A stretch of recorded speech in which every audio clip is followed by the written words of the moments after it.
Hi, Austin. It's Nana. I'm coming to you from my house in Fort Wayne, and I know you need some stories read to you, so why don't you go ahead and get your jammies on, and then when you're ready, push the button, and Nana will read you this story about Winnie the Pooh and Tigger too, which is one of my favorites. Okay, get dressed and let's snuggle in. Winnie the Pooh and Tigger too. One morning, Winnie the Pooh was on his way to visit his friend Piglet, and although Pooh's head was stuffed with fluff, he was a cheerful fellow, and as he walked along through the woods, he was humming a song to himself. Pooh did not look where he was going, and all of a sudden, someone bounced into him. Pooh found himself flat on the ground. Tigger was sitting on his tummy. "Hello, Pooh," said Tigger. "It's a fine day for bouncing." Tigger helped Pooh get up. "Thank you, Tigger," said Pooh. "I was just thinking that it's a fine day to go visit Piglet. I was on my way to see Rabbit," said Tigger, "but I'll come along with you instead." And Tigger bounced away. Tigger bounced on ahead of Pooh, and he bounced so fast and so far, and he bounced right into Piglet. "Tigger," said Piglet, "you scared me."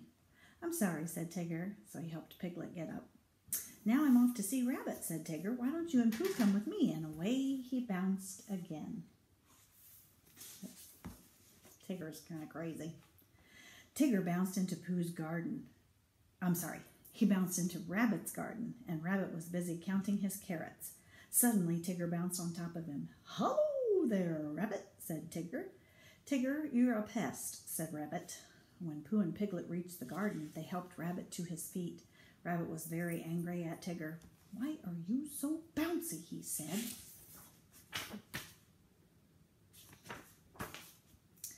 "Bouncing is what I do best," said Tigger, and he began to sing.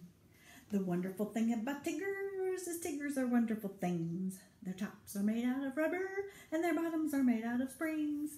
They're bouncy, trouncy, flouncy, pouncy, full of fun, fun, fun. The most wonderful thing about Tiggers is I'm the only one." See, I know that song because I've read this book like a million times. And by the time Tigger bounced away, Rabbit's whole garden was ruined. Later that day, Rabbit came up with a splendid idea for unbouncing Tigger, and he told Pooh and Piglet about it. "We're going to take him on a long walk, and we're going to leave him in the woods," said Rabbit. "When we get back to him the next day, he won't be so bouncy." "That's a splendid idea," said Piglet. "What do you think, Pooh?" But Pooh was already in the cozy chair, all fast asleep. Piglet poked him. "I think it's a splendid idea," said Pooh after Piglet told him about it. "This whole thing sounds kind of mean to me, but whatever."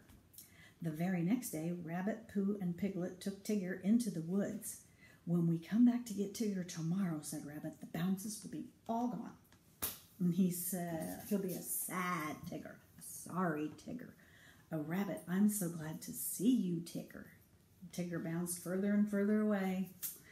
He didn't know about Rabbit's idea to leave him in the woods. The three friends found a hollow log. "Quick," said Rabbit, "hide inside."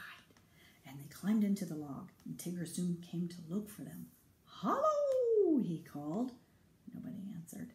And Tigger stood on top of the log, and he called to his friends again, and they still did not answer. "They must be lost," said Tigger, and he bounced away to find them. As soon as Tigger was out of sight, Rabbit, Pooh, and Piglet started home. After a while, they came to a sand pit. "Something's wrong," said Piglet. "I'm sure we've passed this way before." "Nonsense," said Rabbit. "Keep walking." So soon they came to the sand pit again. "I believe we're lost," said Pooh. "We've been looking for home, but we keep finding this sand pit. So maybe if we start looking for the sand pit, we'll find our way home." "I'm sure I know the way," said Rabbit. "You two wait here, and I'll find it." So Pooh and Piglet waited for Rabbit, and they waited, and they waited, and they waited, but Rabbit didn't come back. At last, Pooh took Piglet's hand. "Let's follow my tummy," said Pooh. "Whenever I get hungry for honey, my tummy leads me home." Sure enough, Pooh's tummy found the way home, and just as they came out of the woods, Tigger bounced into them. "Oh, Tigger," said Pooh, "Rabbit is lost in the woods." "Tiggers never get lost," said Tigger. "I'll bounce back to find him." And he bounced away. Meanwhile, Rabbit was all alone in the darkest part of the woods, and he was very, very lost. And every time he looked around, sorry for that, he thought he saw someone watching him, and he heard all kinds of scary sounds. Then Rabbit heard someone creeping in the bushes. "Help, Pooh! Help, Piglet!" he shouted. Suddenly, he was bounced to the ground. "Tigger!" Rabbit cried. "I'm so glad to see you." And Tigger led Rabbit out of the woods. Poor Rabbit. His splendid idea for unbouncing Tigger had not worked out very well.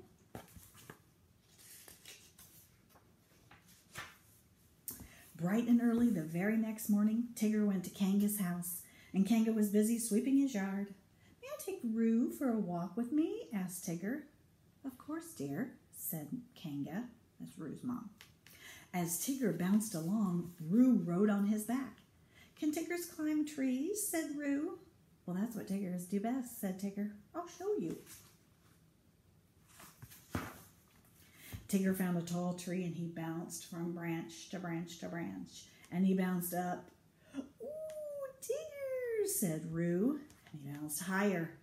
"Ooh, Tigger!" squealed Roo again, and he kept bouncing higher and higher, and soon they were near the top of the tree. When Tigger looked down, he was very scared. "How did this tree get so high?" he said. "Isn't it fun?" said Roo. "I forgot to tell you, Tiggers can't climb down." "Hooray!" squealed Roo. "We'll stay here forever." And just at that moment, Pooh and Piglet came by, and they happened to look up in the tree. "Piglet," said Roo. I'm sorry. Let me back that up. "Piglet," whispered Pooh. "There's a jaguar." "Are jaguars fierce animals?" cried Piglet. "I'm not really sure," said Pooh. "Let's walk a bit closer and see."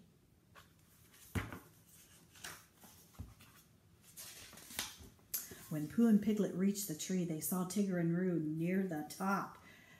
"Tigger is stuck." "Don't worry, Tigger," said Pooh. We'll get Christopher Robin, and he'll think of a way to rescue you." Before long, Christopher Robin appeared, and he ran to the tree with Rabbit and Kanga. "I do hope Tigger has learned his lesson," said Rabbit. "Maybe he'll stop bouncing now." Christopher Robin took off his coat, and he told everyone to hold on to a corner of the coat so that Roo could jump into it. See how scared Tigger is up there? After Roo came tumbling down, Christopher Robin called up to Tigger. "Now it's your turn to jump," he said. "Oh, Tiggers don't jump. They bounce," said Tigger. "But if I ever get down from here, I promise I'm never going to bounce again." "Did you hear that?" said Rabbit. "Did you hear he promised to stop bouncing?" Tigger closed his eyes, and he let go of the tree, and down, down, down he fell. He landed on the coat with such a thump that everybody fell backwards, and Tigger was happy to be down. He started to bounce. But Rabbit held up his finger and said, "No, Tigger, no, no, no. You promised never to bounce again." "That's right," said Tigger, "I did." So Tigger began to walk away, and without his bounces, he was a very sad Tigger indeed. Roo watched his unhappy friend. "I like the old bouncy Tigger better," he said. "So do I," said Kanga. "So do I," said Pooh and Piglet, and everybody looked at Rabbit like this. "Well," said Rabbit, "so do I guess." All of a sudden, Tigger came bouncing back. "Do you really mean it, Rabbit?" said Tigger. "May I have my bounces back?"